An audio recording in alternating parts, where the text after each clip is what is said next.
കുണ്ടിൽ ശശി എന്ന സഹോദരൻ കഴിഞ്ഞ 3 വർഷമായി 2 കിഡ്നിയും തകരാറിലായി ചികിത്സയിലാണ്. സുമനസ്സുകളായ നാട്ടുകാരുടെയും സുഹൃത്തുക്കളുടെയും സഹായത്തിലാണ് കുടുംബം ഇതുവരെ മുന്നോട്ട് കൊണ്ടുപോയത്. ഇലക്ട്രീഷ്യൻ ജോലിക്കാരനായിരുന്ന ശശിക്ക് സ്വന്തമായി സ്ഥലമോ വീടോ ഇല്ല.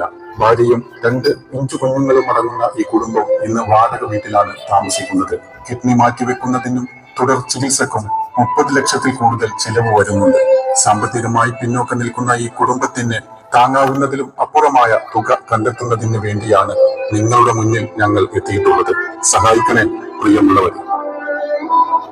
ശശി എന്ന നമ്മുടെ സഹോദരന്റെ കിഡ്നി മാറ്റിവെക്കുന്നതിനും തുടർ ചികിത്സക്കുമുള്ള പണം കണ്ടെത്തുന്നതിന് വേണ്ടി നാട്ടുകാരുടെയും ജനപ്രതിനിധികളുടെയും സഹകരണത്താൽ ശശി ചികിത്സാ സഹായ കമ്മിറ്റി രൂപീകരിച്ചിട്ടുണ്ട്. തീർത്തും നിർധരരും നിലാഡംബരമായവർക്ക് സ്വാതന്ത്ര്യത്തിന്റെ കൊടികേകിയും അവശത അനുഭവിക്കുന്നവരെ ചേർത്ത് നിർത്തിയും ഒട്ടേറെ ജീവകാരുണ്യ പ്രവർത്തനങ്ങൾ